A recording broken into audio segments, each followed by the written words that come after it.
With the four hostages that have been released from Israel, there's a sort of this has triggered and empowered the movement of all of them now, particularly given the appalling consequence of the hostage release in Gaza, with between 270 and 283 people who are dead, people dead in the streets in Nazareth, the so many people injured, and at the same time a gradual awareness that of the 116 who remain in captivity in Gaza, many of those are almost certainly dead.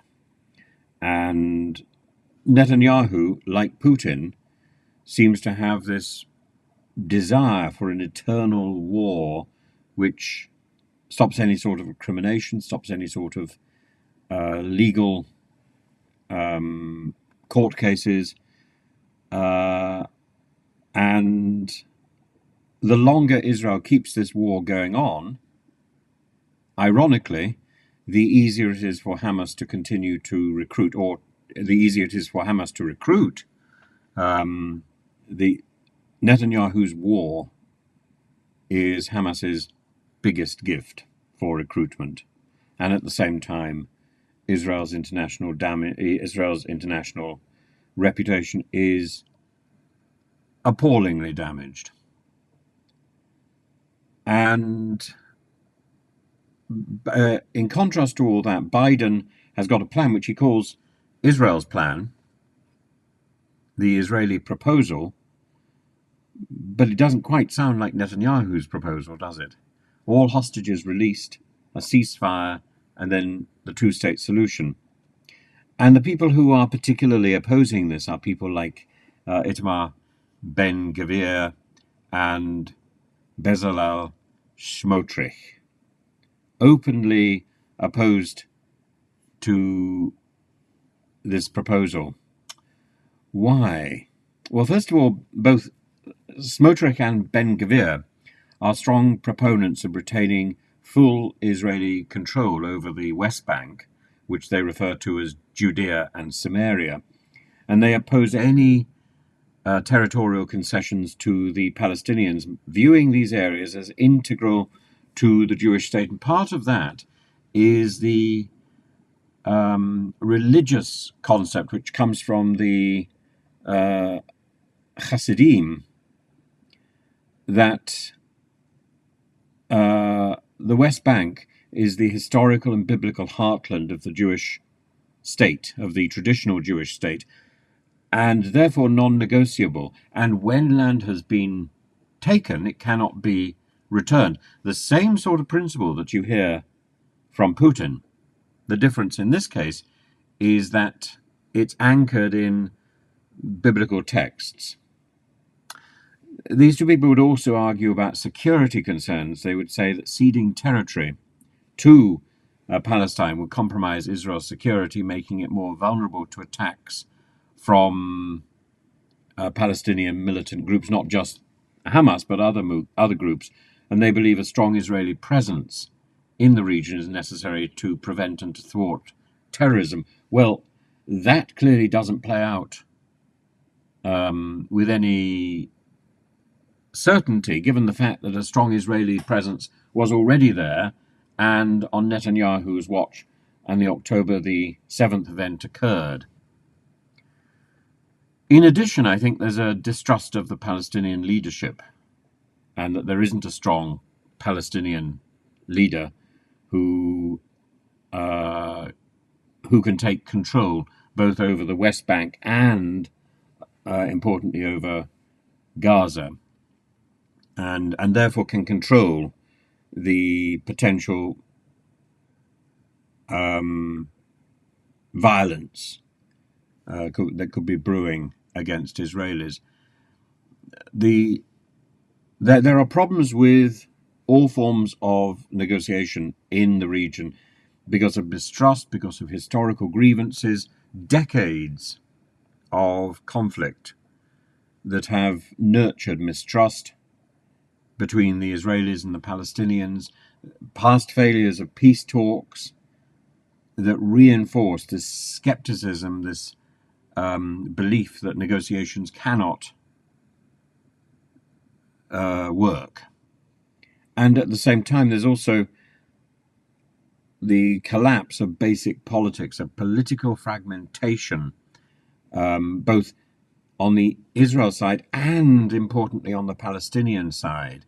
Highly fragmented, making it difficult to achieve consensus about any sort of negotiated peace.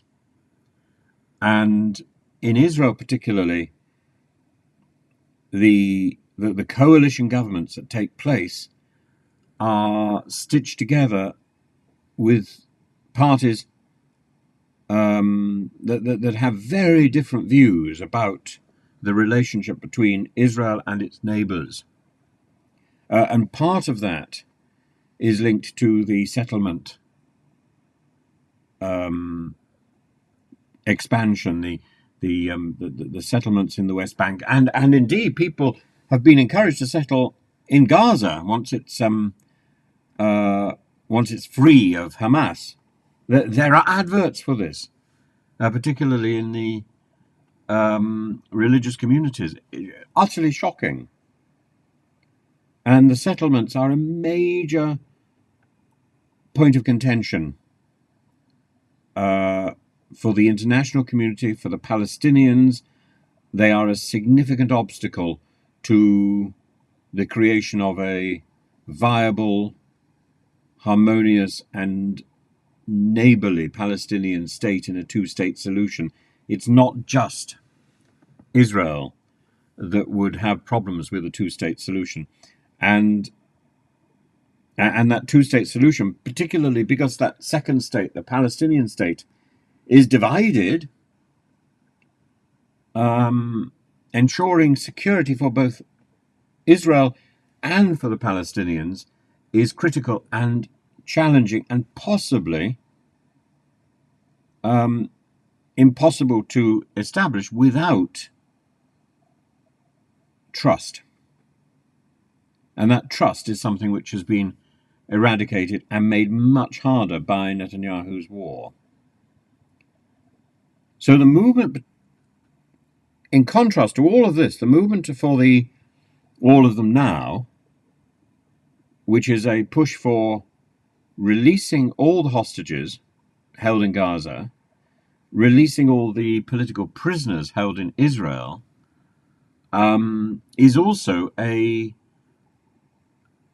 move by peace and human rights organizations across Israel, civil society groups, political figures, to push towards the two-state solution and the creation of peace, or the imposition of peace. Organizations like Peace Now, which supports a two-state solution and opposes any further settlement expansion. But the question is, what do you do with the settlements that are already there? Joint List, a political alliance of the Arab majority parties in the Knesset that is looking for peace and for equality.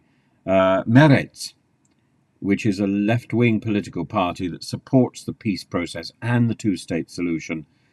And then there's Gershon Baskin. And Gershon Baskin was the person who negotiated the release of Gilad Shalit. He was the soldier taken prisoner in Gaza and held for, I think, 4 years. He was released in 2011. And he says that in his experience, the only way to release hostages is through negotiation. He's been a vocal advocate for negotiations, leveraging his experience in successful negotiations like the release of Gilad Shalit to push for renewed dialogue between Israel and Palestine. As for the size of the peace movement, which is significant, it fluctuates with the political climate and the developments on the ground. So at the moment, there's a lot of rejoicing over the release of the 4 hostages, but it's not enough. And particularly among the more left-leaning and centrist Israelis, and ironically, those are the ones that dominate the kibbutzim,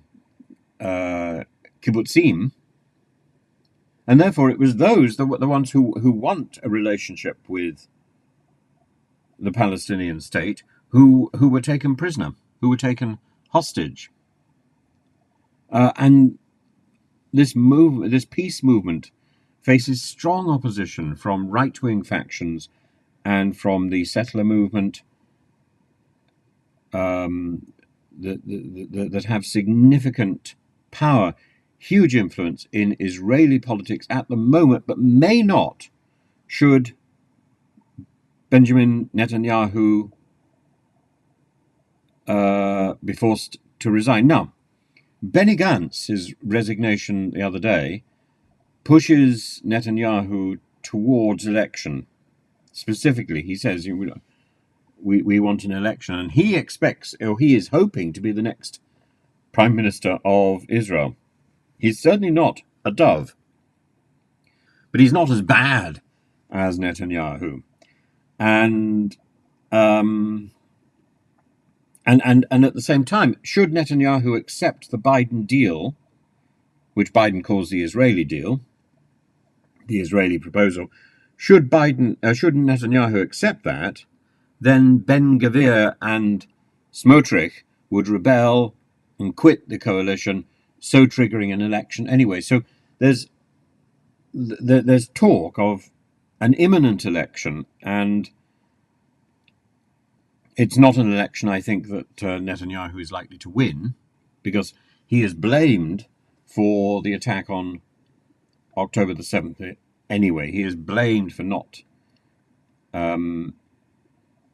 ensuring the security of Israel's defenses and borders, and his pursuit of the 6-month war against Gaza has not crowned him in laurels and success. 4 hostages have been recovered.